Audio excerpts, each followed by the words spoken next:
आपली काय रेसिपी आहे? उपासाची खांडवी. उपासाची खांडवी. ही कुठे शिकलीस तू? आईने शिकवली. आईने शिकवली. मी माहेरची आहे. माहेरची. हा, ऐकतेस का? नाही, आई उत्तम करत शकत. हो ना. बर. आई. हा, तेच. दोन्ही आहे. ओके. अच्छा, आई. ओके, मला साहित्य सांगतेस काय काय? वरीचे तांदूळ, गूळ, तूप, सजावटीसाठी बदाम पिस्ता काप, ओलं खोबरं, वेलची आणि केशर. ओके, आता काय करायचं पहिल्यांदा? तूप घेऊया. आता एके ठिकाणी आपण पाणी उकळायला ठेवलंय, त्यातच गूळ घालून घेऊया. आता ह्याला प्रमाण आहे, वरीचं तांदूळ असेल त्याच्या तिप्पट पाणी घ्यायचं. बरं. आणि त्याच्यात जेवढा वरीचा तांदूळ तेवढा गूळ. लोकेश, तुला हिचा सगळ्यात आवडणारा गुण कुठला आहे? हे 8-8.5 वर्ष झाली, म्हणजे थोडंफार ओळखायला लागलं असेल. खरं म्हणजे बायकोचं मन ओळखणं तसं अवघड आहे, पण तरी पण मी ओळखतोच आहे. मी अजून अवघड आहे ते सांगितलं त्यांनी आता. पण तरी तुला काय वाटतं, म्हणजे काय याचा गुण कुठला असावा? आवडणार गुण नंतर सांग, मी आधी पटकन. खूप वेळ लागतोय त्याला. त्यामुळे मी आपलं आता वरीचे तांदूळ घालूया. Okay, continue. खूप कोऑपरेटिव्ह आहे ती, म्हणजे कुठल्याही बाबतीमध्ये, किंवा रादर मलाही काही समजा कधी काही प्रश्न पडला किंवा कुठली गोष्ट असेल तर मी पडतो नेहमीच. हा, म्हणजे प्रश्न बरेच पडतात मला, पण मी कन्सल्ट करतो. आवडतात, नावडता नको आजच्या दिवशी. तो त्या चेहरा मोठा प्रश्न होता. नावडता विचारा ना.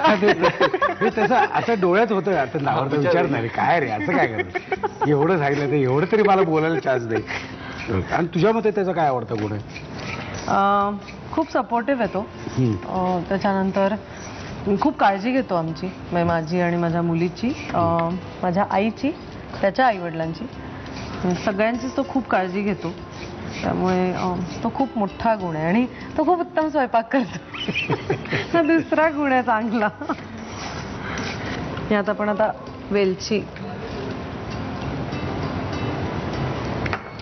बरं, मुलीला काय काय करून खायला घालतोस तू? मी नॉनव्हेज, पण तेवढंच ती व्हेजही खाते माहिती आवडीनेच. हे झालेलं आहे, हळूहळू करू मी सगळं. हां, जरा थोडं बघा.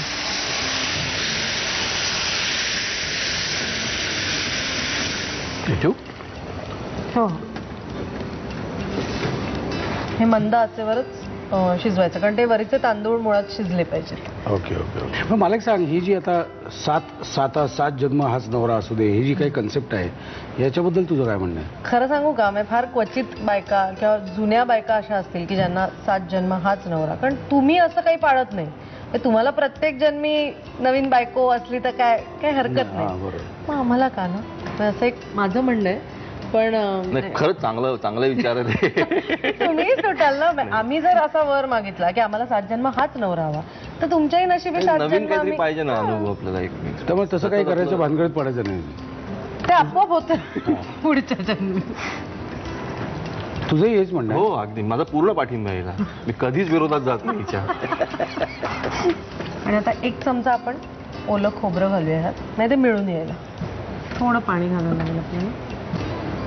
सावकाश. परत होऊ देते. तुम्ही दोघी एकत्र असलेली एखादी सिरियल आता काही येते का? शक्यतो तुम्ही एकत्र काम नाही करत? नाही, असं काही नाही. आत्ताच आम्ही लज्जामध्ये होतो एकत्र. लज्जा संपली. नव्याने येऊ घेतलेली नाही सध्या तरी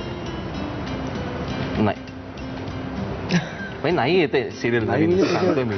त्याच्या चेहऱ्यात आणि डोळ्यात नको. त्याचं नाहीत कळत नाही नक्की त्याला नाही काय नकोच ते. अरे काय होतं ना, ते लक्ष राहतं कायम आपल्याकडे. सतत कोणतरी बघतंय असं एक फील होतं. आता हे थोडा वरीचा तांदूळ फुलायला वेळ लागेल. आपण झाकण ठेवून देऊ. चैत्रालीची मेहनत कामी आलेली. आता ते सगळं असं व्यवस्थित घट्ट होत चाललेलं आहे. हळूहळू झालेलं आहे. जवळपास झालेलं आहे.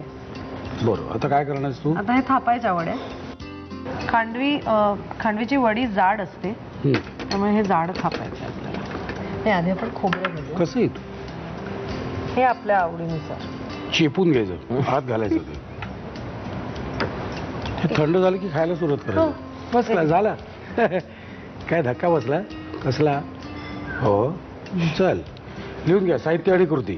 उपवासाची खांडवी बनवण्यासाठी लागणारं साहित्य: 1 वाटी वरी तांदूळ, 1 वाटी गूळ, साजूक तूप, बदाम पिस्ताचे काप, ओलं खोबरं, वेलची पूड आणि दुधात भिजवलेलं केशर. कृती: साजूक तुपावर वरीचे तांदूळ खरपूस भाजून घ्यावेत. 3 वाटी पाण्यामध्ये 1 वाटी गूळ वितळवून त्यामध्ये वेलची पूड आणि केशर घालून गुळाचा पाक तयार करावा. भाजलेल्या वरी तांदळामध्ये हा गुळाचा पाक आणि ओलं खोबरं घालून घट्ट होईपर्यंत मिश्रण शिजवून घ्यावं. तुपाचा हात लावलेल्या ताटावर हे मिश्रण थापून घ्यावं. वरून ओलं खोबरं आणि बदाम पिस्त्याचे काप बसून वड्या पाडाव्यात.